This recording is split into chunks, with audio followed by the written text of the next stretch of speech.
Good morning, Florida lacrosse fans. Wednesday, another hump day, April 27th. Welcome to Morning Coffee with Florida Lacrosse News. I'm Lee Roggenberg, your host.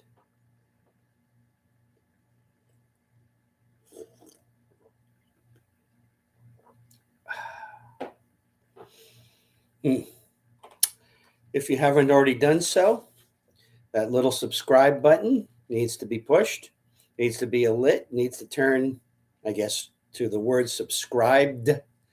It's a great way to start your morning. Find a couple of people who haven't gotten the word yet and would certainly benefit from enjoying these videos. Make sure to like the video if you do. Last night was a heavy action. We had just about all the girls in action. There was one game that was pushed back to tonight. And before we do that, though, we had another request for a GoFundMe, a woman involved in the lacrosse community, Aileen's Army, Aileen Garcia. If you go to GoFundMe, put in Aileen's Army, AILEEN '*S, Army, and you'll find that. And if you can do so, please make a donation. Okay. Now let's just there's only a couple of college items. Let's just get that out of the way quickly. Kaiser women are the Mid-South champions with a 14-13 win in overtime over Cumberland's. They will play SCAD Savannah on May 4th in the NAIA women's tournament. The NAIA men's national championship is actually in Pensacola this year at the Ashton Brosnaham Soccer Complex. May 11th to 14 is the days of the event. If you're up in the Panhandle, don't have anything else to do those couple of days, look, this is the NAIA's version of the NCAA Final Four. Might as well get out and enjoy the games and have a good time. And the IWLCA named Kaiser's Madison Andrews the National NAIA Offensive Player of the Week. Congrats to Madison. Okay. Last night,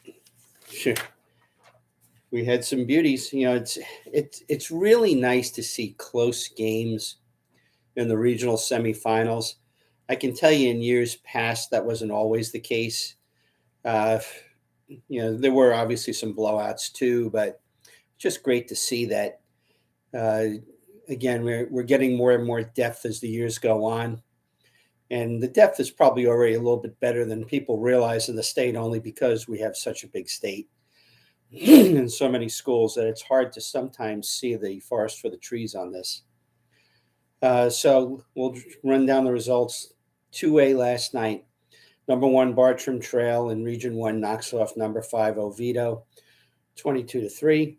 Number 3, Ponte Vedra handled number 7, Lake Brantley, 16-7. Those two teams will meet in the regional final.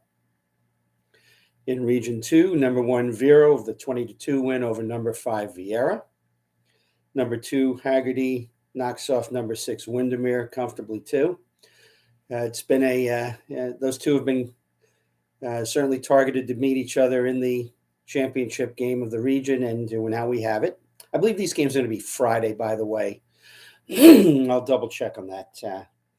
In Region 3, number 1, Steinbrenner knocks off number 4, Gulf Coast. That was a blowout, 20-1. And number 2, Newsom eliminates number 6, Sickles, 21-6.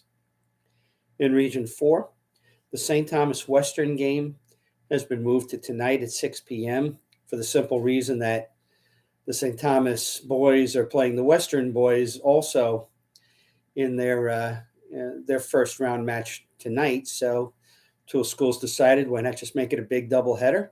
Smart idea, get a whole bunch of people out to both games. And number 2, Boca Raton edges out number 6, Stoneman, 10-9. I believe that's the Boca girls' first regional final that they'll be appearing in. Congratulations to them. Also last night, the girls 1A. Episcopal School, number 1, knocked off number 4, Oak Hall, 21-8. And number 2, St. Augustine, knocked off number 3, Pensacola Catholic, 13-6. Number 1, Lake Island Prep In Region 2, excuse me, 15-8 winner over number 5 Bishop Moore. And number 2 Satellite was, I'll just call this a slight upset, losing to number 6 Edgewood 9-8, only because the teams are district members and have played close games both times this year. And flipping a close game, the third game, is not unusual. Now, number 1 Out of Door Academy in Region 3 knocked off by number 5 St. Stephen's 7-6. Exact same situation for that matchup that we had with Satellite and Edgewood. The teams have played 2 one-goal games through the season, and turning that around, not difficult. Number 2 Naples 20-6 over number 6 Academy of the Holy Names. I caught a couple of minutes of that on NFHS last night, and I got to say that I had not seen Naples play all year. I was very impressed by their speed. This will be interesting to see what goes on, and if they win this region and they get paired up with Heritage Del Rey, this might be the type of team that will give Heritage Del Rey trouble because of the speed. We'll see if that plays out. And then obviously in Region 4, Heritage Del Rey handling South Fork 20-3. Pinecrest, number 2, holds off number 3 Benjamin 13-11. Pinecrest, I was told, jumped out to a 7-0 lead. Only have Benjamin fight all the way back to 8-8 before they went down the stretch in the second half, with Pinecrest moving on to play Heritage Del Rey. Some great games. Obviously, when you have a number 6 seed and let's see, 1 number 6 seed and I believe 1 number 5 seed that are going to be in the regional finals, that's also a nice signal about what's going on with the sport. Before we get to the boys preview tonight, just so everyone knows, I'll be on the Brevard Sports Network broadcast. It's going to be it's going to be a lot of fun. I had promised to do a game. The last game I went up to was unfortunately rained out, so we spent some time doing an interview on their Facebook page. Had a lot of fun. I'm really looking forward to doing this. Montford comes to town to play Holy Trinity, and that's just a great storyline right there. Okay, on tonight's schedule. Boys 1A, number 1 Bowls hosting number 5 Episcopal School. And those who sort of pay attention earlier in the year, Bowls with an easy win on April 1st. The Episcopal School came out and played a much tougher, the second game around, district final 6-3. Bowls' scoring leaders, senior Andrew Zledzik, 43 goals, 37 assists. Sophomore Gavin Borey, 47 and 18. Junior Caleb Coleman, 46 goals, and junior Spencer Surface, 43 goals and 14 assists. Unfortunately, Episcopal School doesn't have their stats up. I still expect Bowls to win, but I suspect that the game will probably be a little bit closer to the latter than the former. I would probably say about 6-goal margin if I had to predict how this would win. In game 2 in the bracket, Oak Hall will be facing McClay. Oak Hall beat them 20-7 on March 7th and 15-1 on April 14th in the district final. I don't see any reason to expect anything beside an Oak Hall win in this one. Oak Hall's led by junior Luke Stab, 48 goals, 17 assists. Freshman Pierce Montes, 34 goals, 34 assists. Senior Michael Mareshi, 35 goals, 31 assists. Sophomore Andrew Jimenez, 37 and 23. And seniors Cade Bala and Josh Raymond, 29 goals each. McClay's leading scorer, Everett Thompson, senior, 68 goals, 22 assists. Senior Cannon Deal, 46 and 15. And senior Carson Rose, 17 and 9. In Region 2, we have another third game rematch, Benjamin and St. Edwards. Benjamin, number 1 seed, St. Edwards, number 5. We had St. Edwards with the 12-20 win back on March 1st. And in the district final, Benjamin turned the tables with a 16-6 win. Obviously, St. Edwards goalie Liam Murphy's loss hurts. although the young man replacing him doesn't exactly look like he's a weak sister either. Senior Jack Regnery for Benjamin, 44 goals, 17 assists. Senior Luke Pisani, 35 and 14. Junior Brady Quinn, 30 and 45. Senior Trey Parker, 32 goals. And freshman Dylan Freshman has really lit it up at the face-off circle this year. I suspect that Benjamin will win the game.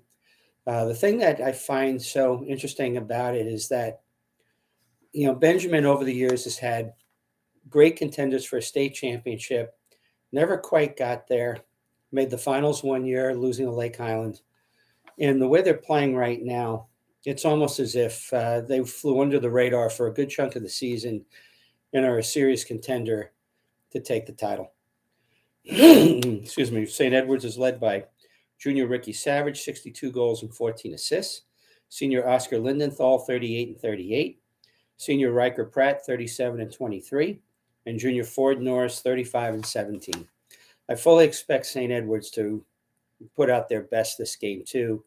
And it's at Benjamin. I don't know if there's going to be a stream available. I certainly would encourage people to check it out also if you're not watching the game I'm on. But, obviously, these are two high quality teams and you're going to enjoy that game. Okay, the game I'm at, Holy Trinity hosting Montverde. They did not play in the regular season. Junior Dylan Gibson leads Holy Trinity, 45 goals and 30 assists. Sophomore Andrew Turner, 41 and 9. Junior Jacob Pagliarini, 33 and 23. And senior Mike McCarthy, 24 and 16. For Montverde, junior Seth Eisenhower, 32 and 23. Senior Aaron Williams, 33 and 8. Junior Cone Woodland, 28 goals. Senior Jack Green, 24 goals, 18 assists. The most interesting part of this game to me is here you have Holy Trinity, which has a great season, has really built a program very nicely the last, say, 3 years or so, 2-3 years. They've really stepped it up. And now they're stepping up against a team that, obviously Montverde, the school, isn't the established name yet, but obviously with their coaching staff and the lineage they have there, this is quite the test, and I'm really looking forward to see how Holy Trinity reacts in this game. Okay.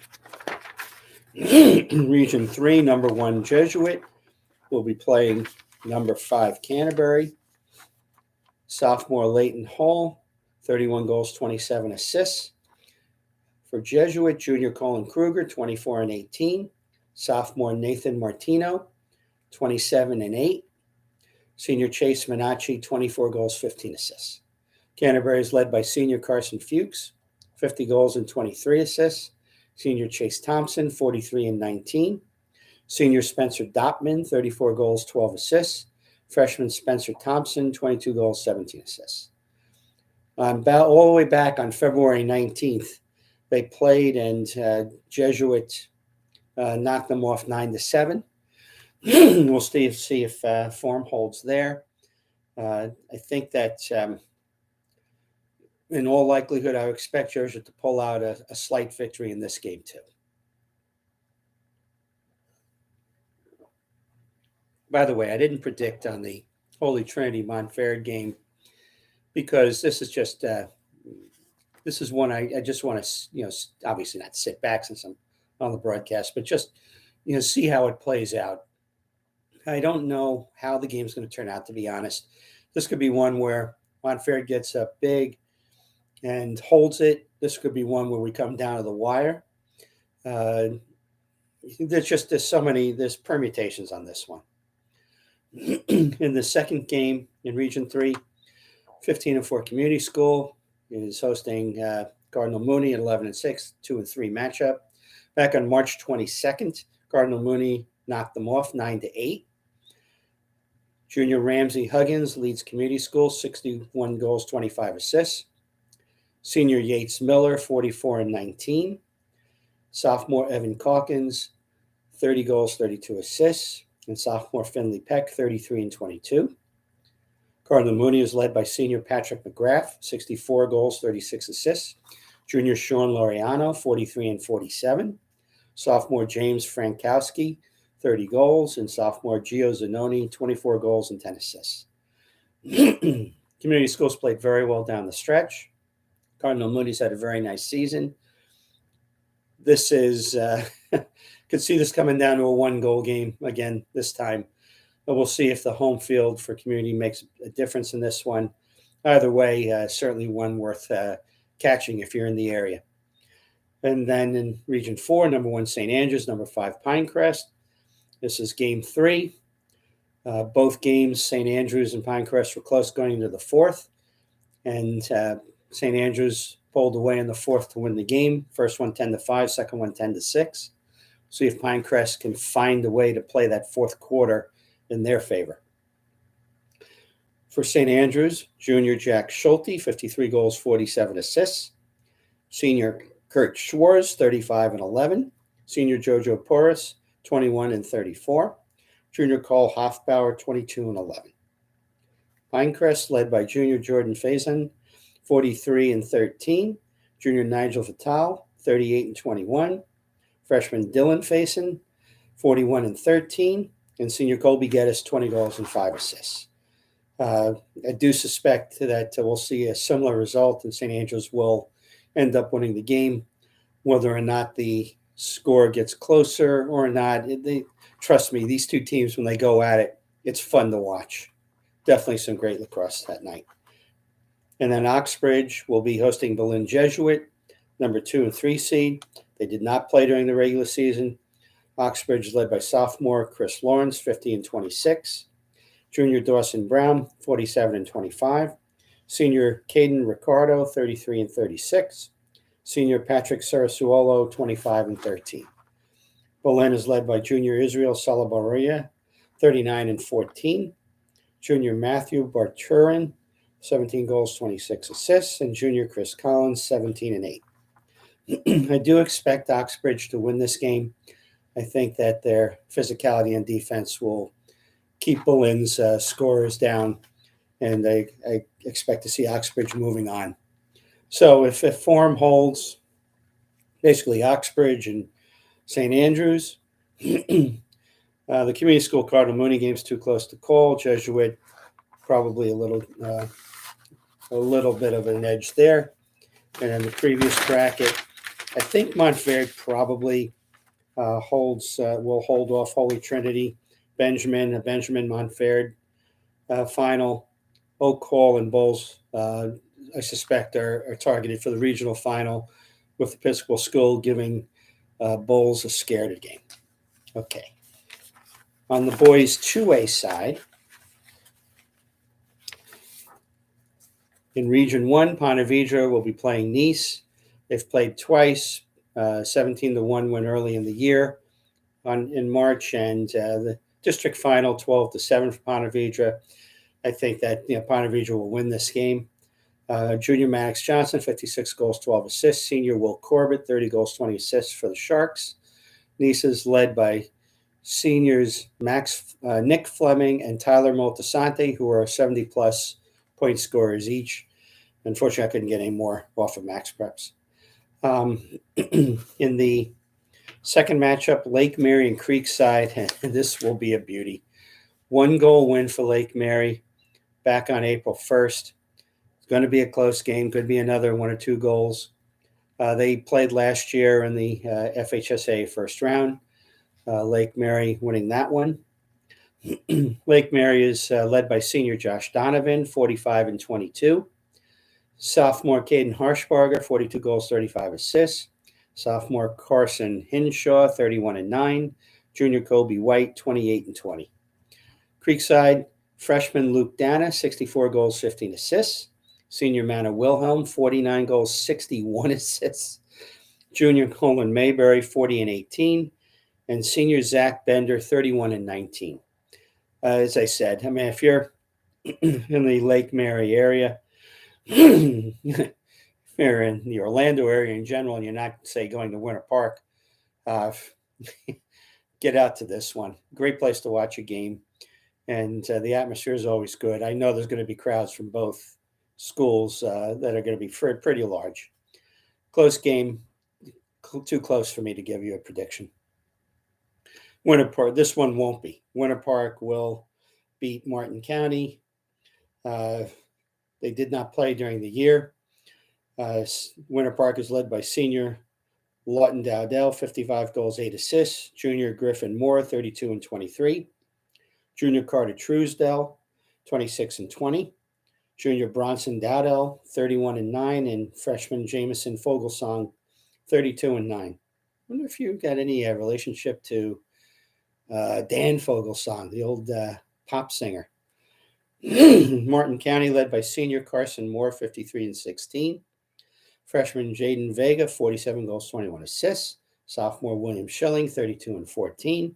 Senior Jackson Selleck, 24 and 21. Great season for Martin County on the way back up after some lean times. And I fully expect Winter Park to win the game. In the second game in Region 2, Windermere and Vero Beach. Windermere have a comfortable win, but that was all the way back on March 8th. So I would not expect a blowout in this game by any means. Senior Ryan Langhoff, 59 goals, 17 assists for Windermere. Senior Cade Fixler, 39 goals, 31 assists. Senior Jacob Freeman, 27 and 13. And junior Dalton Walker, 29 and 6. For Vero, Landon Farrow, 34 goals, 7 assists as a senior. Sophomore Tanner Lenhart, 25 and 26. And junior Elliot Stevens, 22 and 16. Plant and Gulf Coast in Region 3. We have, they did not play during the season. Plant, unfortunately, had a bit of a mix-up of their stats, had better stats earlier. They're going to be put back up shortly. So I don't have anything to them, but obviously, the names, the Turner Ashbys, et cetera, we all know. On Gulf Coast side, senior Sam Shields, 22 goals, 10 assists. Senior Luke McLean, 24 and 4. Junior John McHugh, 19 and 3. I think this will probably be about a 6-goal win for Plant. Gulf Coast had a terrific turnaround this season and certainly proved that we were right about their under-ranking through the whole year, getting to the regional semifinal. But Plants is a little too much to ask for to knock them off. Mitchell and Newsom, number 2 and 3. The interesting thing about this was that Mitchell ended up getting the home game, which I thought was probably incorrect. I think Newsom's resume was better over the year. They did play back on April 1st at Newsom, with Newsom winning 15-13. That makes it very interesting, and Mitchell turned around a 2-goal deficit with the home game. Junior Chris Farini, 66 goals, 43 assists for Mitchell. Junior Noah Radel, 51 and 33. Senior Colson Williams, 58 and 17. Junior Nick Wolfgang, 25 and 22. We had on the Newsom side, senior Luke Haley, 79 goals, 41 assists. Senior Sean Blackburn, 71 goals, 38 assists. Senior Ashton Kitchener, 57 goals, 29 assists. And there were 4 more 20-goal scorers on the team. They averaged 19 a game. St. Thomas, oh, by the way, as far as we'll just predict a close game, just sit back and watch it, because who knows, this could be an overtime game too. St. Thomas Aquinas at 13 and 3, hosting Western at 12 and 8. They've played twice. February 25th, St. Thomas 16-5. On an April 14th district final, St. Thomas 21-10. In all likelihood, they will win the game comfortably again in the rematch.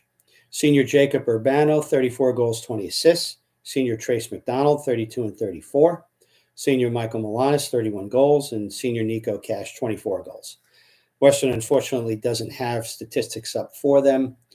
So we'll just have to, hopefully get some after the season. And in the final game tonight, Jupiter is hosting Columbus, 2-3 matchup.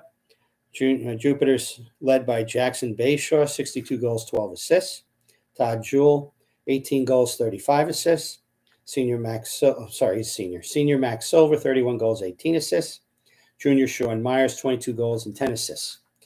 Columbus has pretty much no stats up, just a couple of games worth, so can't give you too much on that. I did watch some of the game. Jupiter will win the game, but I think Columbus will give them a pretty good effort for at least the first half. I see Jupiter maybe 6-goal wins, 7-goal wins, something like that. Maybe leaving a little something in the tank for what will be an expected finals matchup with St. Thomas. So, Jupiter and St. Thomas, I think, is a lock in Region 4. Plant versus the Mitchell Newsom winner in 3. In 2, it'll be Winter Park. And the Windermere game, I expect it's going to be Windermere, but I wouldn't be surprised if Vero gave them quite the scare. And Lake Mary Creekside winner plays Ponte Vedra. There's just no way I'm going to be able to pick Lake Mary Creekside on this one. It's going to be a fabulous game. Okay. We ran a little long today, but I wanted to get the kids some nice recognition too.